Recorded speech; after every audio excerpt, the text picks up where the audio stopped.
On the night of February 7, 1983, 27-year-old Sheila Anderson was found dead on Gulls Point, a remote coastal area outside Portland, Maine.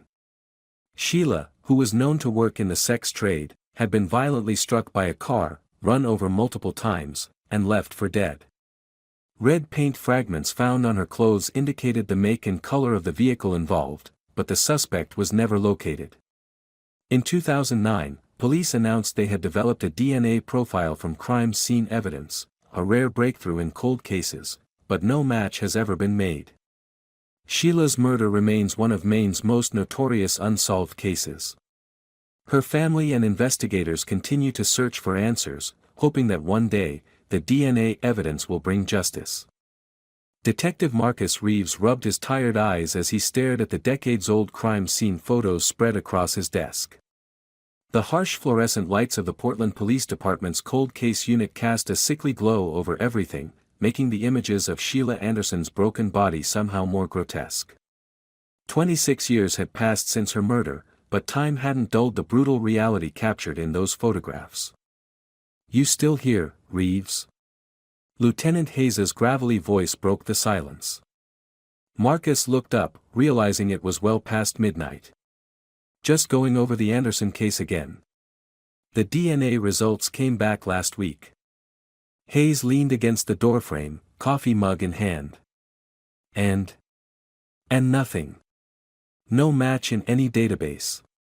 Marcus pushed back from his desk, the chair wheels squeaking against the linoleum floor.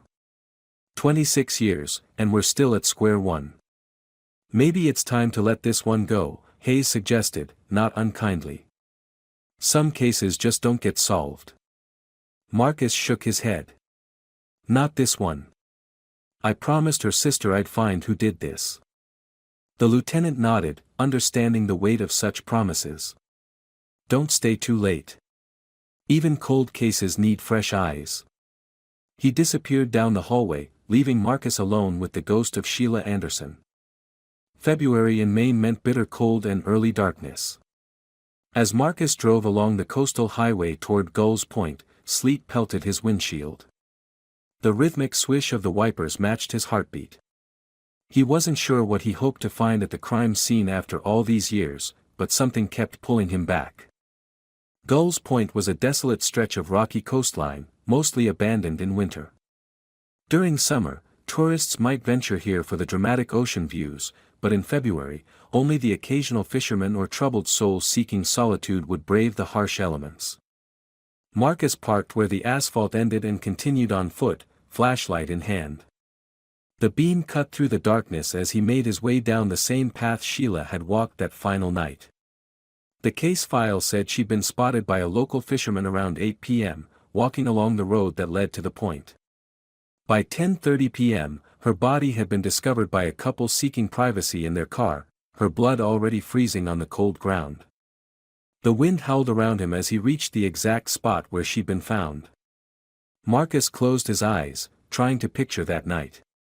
What had brought Sheila to this isolated place? According to her sister, Catherine, Sheila had been trying to leave her life on the streets.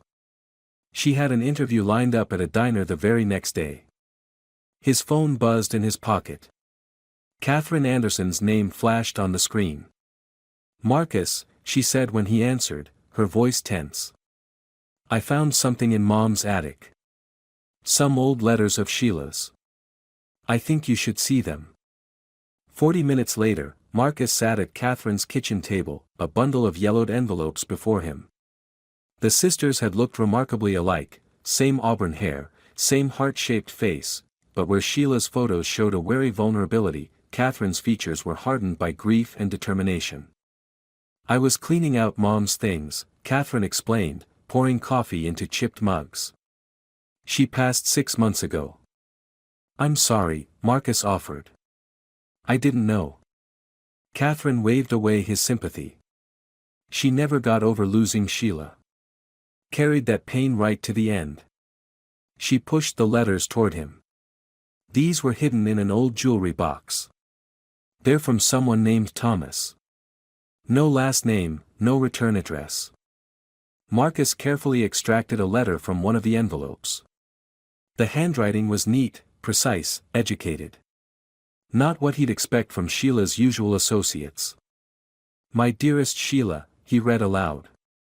"I count the hours until we can meet again. Remember, tell no one about us. Some things are better kept in shadows." He looked up at Catherine. They were having an affair. Seems like it. But who was he? And why all the secrecy? Catherine's hands trembled slightly as she held her coffee mug. "The last letter is dated just 2 weeks before she died." Marcus continued reading through the letters. They spoke of secret meetings, plans for a future together, and increasingly, Thomas's paranoia about being discovered. The final letter contained something different, a veiled threat. "If you can't keep our arrangement private, I'll have no choice but to protect myself. Remember what's at stake." Marcus read, a chill running down his spine that had nothing to do with the February cold. "Do you think this Thomas killed her?" Catherine asked, voicing the question hanging in the air. "I don't know," Marcus admitted. "But he's certainly someone we need to find." The next morning, Marcus enlisted Officer Tanya Chen, a young officer with a keen eye for detail, to help him track down this mysterious Thomas. While she dug through old records and interviewed former officers who'd worked the case, Marcus visited Clara Wilson, Sheila's closest friend and fellow sex worker back in 1983. Clara now lived in a small apartment above a laundromat in downtown Portland. Age had bent her once tall frame, but her eyes remained sharp, assessing Marcus as he sat across from her. "I figured someone would come asking again, after they found that DNA," she said, lighting a cigarette despite the oxygen tank beside her chair. "Didn't think it'd take this long." "Did Sheila ever mention someone named Thomas to you?" Marcus asked. Clara took a long drag, the smoke wreathing her face. "Thomas? No. But there was a man. Never told me his name. Real secretive type. Picked her up in a red Cadillac." Marcus felt his pulse quicken. "Red? You're sure about that?" "Course I'm sure. Sheila and I used to joke about it. Said it was like he was advertising what a big shot he was." Clara's laugh dissolved into a coughing fit. When she recovered, her expression had grown serious. "Sheila was scared of him toward the end. Said he had too much to lose if people found out about them." "Did she say what he did for a living? Anything that might help us identify him?" Clara closed her eyes, reaching back through decades of memories. "She said once that he helped people. That's why it was so complicated. Because people trusted him." Her eyes snapped open. "And there was a ring. Wedding ring, but also some kind of special ring. Had a symbol on it. She drew it for me once." Clara shuffled to a cluttered bookshelf and pulled down an old photo album. Tucked between the pages was a faded cocktail napkin with a crude drawing, a circle with what looked like a compass inside. "A Masonic ring," Marcus murmured, recognition dawning. "This could help us narrow things down." Back at the station, Officer Chen had compiled a list of men named Thomas who'd been prominent in Portland during the early 1980s.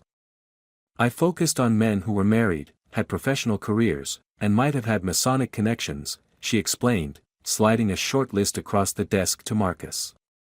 "And I found something else. The paint fragments from Sheila's clothes. The report says they came from a 1982 Cadillac DeVille. Color, crimson red."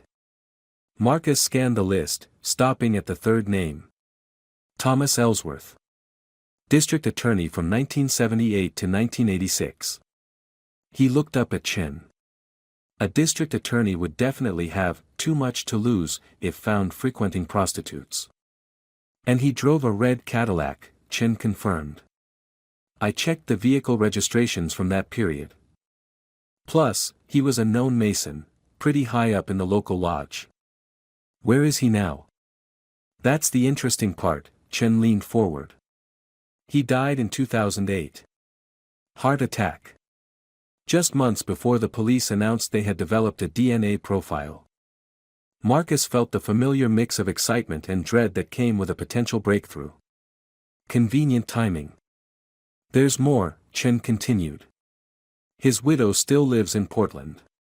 Margaret Ellsworth. Big name in local politics and charity work. The Ellsworth estate sat on a hill overlooking the bay, old money evident in its manicured grounds and colonial architecture. Margaret Ellsworth received them in a sunroom filled with orchids, her silver hair perfectly coiffed, her smile not reaching her eyes. "This is about that unfortunate woman, isn't it?" she asked after they'd introduced themselves. "The prostitute. I saw the anniversary piece in the newspaper last week." "Sheila Anderson," Marcus corrected gently. "Yes, we're re-examining her case." Margaret's expression remained neutral, but her fingers tightened around her teacup. "I don't see how I can help you. Thomas and I knew nothing about such matters." "Did your husband drive a red Cadillac in 1983, Mrs. Ellsworth?" Chen asked. "Yes, he was rather fond of that car. It was stolen, actually, just a few days after that woman was killed." "Such a strange coincidence." Her voice held a practiced casualness. "That wasn't in any of our reports," Marcus said, exchanging a glance with Chen. "Well, we didn't connect the two events at the time. It was only later, when the news reports mentioned red paint on her clothing, that we realized the timing. Thomas reported it, of course, but the car was never recovered." "Mrs. Ellsworth," Marcus leaned forward, holding her gaze. "We have reason to believe your husband knew Sheila Anderson. Were you aware of that?" Something flickered behind Margaret's carefully composed facade, anger, perhaps, or fear. She set down her teacup with deliberate precision. "Detective Reeves, my husband was a respected public servant for over 30 years. Whatever you're implying is both offensive and defamatory." "We're not implying anything," Chen interjected smoothly. "We're just following the evidence." "Then you should know that Thomas was with me the entire evening of February 7th. We attended a fundraiser at the Portland Museum of Art, then came directly home. There were hundreds of witnesses." Marcus made a note to verify this alibi, though he suspected it would check out. People like the Ellsworths were careful about such things. "One more question," he said. "Did your husband ever mention someone trying to blackmail him?" Margaret's composure slipped for just a moment, a slight widening of the eyes, a quick intake of breath. "I think we're done here. If you have more questions, you can direct them to my attorney." She stood, their audience clearly over. As they drove away from the estate, Chen voiced what Marcus was thinking. "She's covering for him." "Yes, but proving it is another matter, especially with Ellsworth dead." Marcus tapped his fingers against the steering wheel. "We need more. Something to connect him directly to Sheila." That evening, they combed through Thomas Ellsworth's public records, newspaper clippings, court cases he prosecuted. Nothing jumped out, until Chen discovered a case from 1982. Sheila Anderson was arrested for solicitation in October 1982, she said, excitement in her voice. "And guess who was the DA assigned to her case?" "Ellsworth," Marcus breathed. The charges were dropped due to insufficient evidence. 3 weeks later, she was back on the streets, but according to her arrest records, she suddenly had new clothes, was staying in a better apartment. He was keeping her, Marcus concluded. Probably met her through the case and set up their arrangement. The picture was becoming clearer, but they still needed physical evidence linking Ellsworth to the murder. The next day, they visited Ellsworth's former driver, now elderly and living in a veteran's home outside the city. Raymond Foster sat in a wheelchair by a window overlooking a snow-covered garden. Despite his frail appearance, his mind remained sharp. "Mr. Ellsworth was very particular about that Cadillac," he confirmed after they'd explained their interest. "Wouldn't let anyone else drive it, not even Mrs. Ellsworth." "Do you remember it being stolen in February 1983? Marcus asked. Foster's weathered face creased in confusion. "Stolen? No, sir. That car wasn't stolen. Mr. Ellsworth traded it in March or April of '83. Suddenly decided he wanted a black Lincoln instead. The old man leaned forward, lowering his voice. Strange thing was, before he traded it, he had me take it to a body shop way out in Westbrook. Not his usual mechanic. Said it needed some work done. Marcus and Chen exchanged meaningful glances. Do you remember the name of the body shop? Foster shook his head. It was a long time ago. But it was on River Road, little place with a blue sign. Might not even be there anymore. It took them 3 hours of driving up and down River Road before they found it, no longer a body shop, but the building still stood, now a storage facility. The current owner had purchased it in 1995 but still had the previous owner's business records boxed up in a back room. Never got around to throwing them out, he explained, leading them to dust-covered cardboard boxes. Feel free to look through them, but I doubt you'll find much after all this time. Methodically, they sorted through faded invoices and receipts, organizing them by year and month. Just when Marcus was beginning to lose hope, Chen held up a yellowed work order. February 10, 1983. Cadillac DeVille, front-end damage repair and partial repainting. Customer, Thomas Ellsworth. She looked up, triumph in her eyes. Paid cash. $3,000. 3 days after Sheila was killed, Marcus said, taking the paper from her. And look at this note, customer requested all replaced parts be returned to him. He took evidence. Armed with the work order, they secured a warrant to search a storage unit maintained by Margaret Ellsworth, where Thomas's personal effects had been kept after his death. Among boxes of legal papers, fishing gear, and memorabilia, they found a locked metal case. Catherine Anderson identified the items inside: a silver bracelet she'd given Sheila for her birthday, a small notebook with her handwriting, and a bundle of letters, the other half of the correspondence they'd found at Catherine's mother's house. She kept records, Marcus realized, paging through the notebook. Names, dates, amounts. He stopped at an entry from January 1983, TE says no more meetings after March. Says we need to be careful. Offered $5,000 to disappear to Florida. She was blackmailing him, Chen concluded. Or at least, threatening to expose their relationship if he cut her off. And he couldn't risk the scandal. Not as district attorney. Marcus closed the notebook, a weight settling in his chest. He ran her down, then covered it up using his position and connections. The case against Thomas Ellsworth built steadily over the next few weeks. The DNA from the crime scene was compared to samples taken from Ellsworth's personal items in storage, revealing a match. Other evidence emerged: a witness who saw the red Cadillac near Gulls Point that night, phone records showing calls from Ellsworth's private line to Sheila's apartment, a janitor at the courthouse who remembered seeing them arguing in the parking garage days before her death. But the final piece came from Margaret Ellsworth herself. Confronted with the mounting evidence, and perhaps tired of carrying her husband's secret, she provided a written statement. Thomas had come home late on February 7, 1983, visibly shaken. He'd confessed to her that he'd had an accident and needed her to confirm they'd been together all evening. Out of loyalty and fear, she'd maintained this fiction for decades.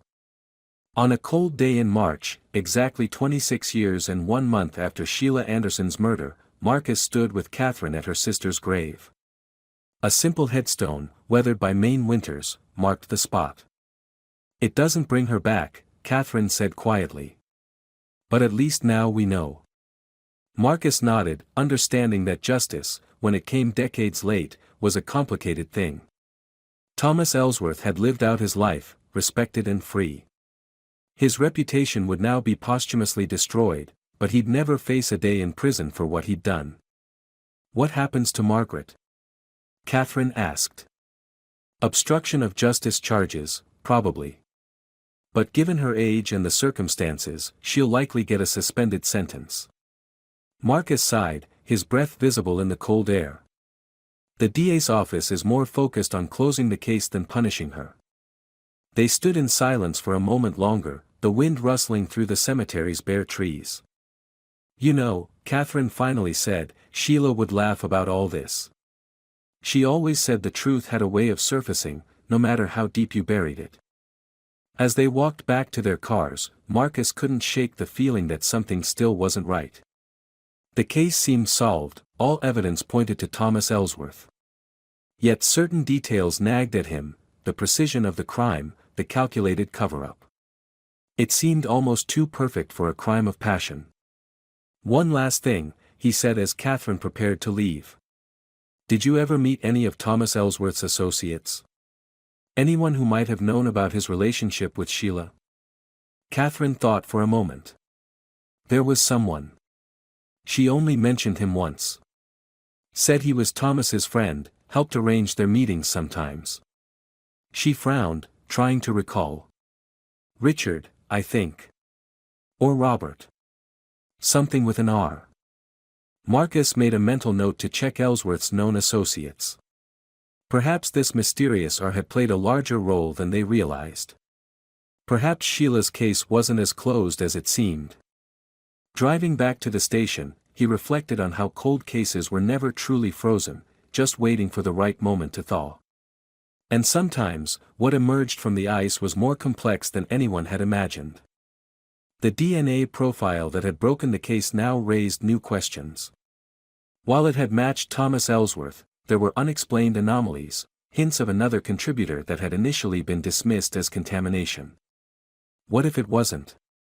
What if Ellsworth hadn't acted alone? As Marcus pulled into the police station parking lot, his phone rang. Officer Chen's voice came through, tense with urgency. You need to see this, she said. I was going through Margaret Ellsworth's financial records from 1983. The day after Sheila's murder, she withdrew $50,000 in cash from their joint account. Hush money? Marcus suggested. Maybe. But here's the weird part, 3 days later, there was a deposit of exactly the same amount into an account belonging to Robert Hargrove. Robert Hargrove, Marcus repeated, the name sending a jolt through him. Who is he? Thomas Ellsworth's chief of security during his time as DA. Former police officer. Left the force under a cloud in 1980, excessive force allegations that mysteriously disappeared. The pieces were shifting, forming a new pattern. What if Margaret had been protecting more than just her husband's reputation? What if she'd been an active participant? I'm heading back to the station, Marcus told Chen. Pull everything we have on Hargrove. As he hung up, Marcus glanced at his rearview mirror and noticed a black sedan that had been behind him since the cemetery. A coincidence, surely. But in this case, he'd learned to question coincidences. The mystery of Sheila Anderson's death had begun to unravel, but the thread led to places darker and more tangled than anyone had suspected. Thomas Ellsworth's crime was just the surface of a deeper conspiracy, one that had remained hidden for 26 years and might stretch into the highest echelons of Portland society. And somewhere, Marcus suspected, Margaret Ellsworth was still pulling strings, protecting secrets that went beyond one sordid affair and its tragic end. Tonight, he would follow those strings, wherever they led. For Sheila. For justice. For the truth that had waited too long to be told.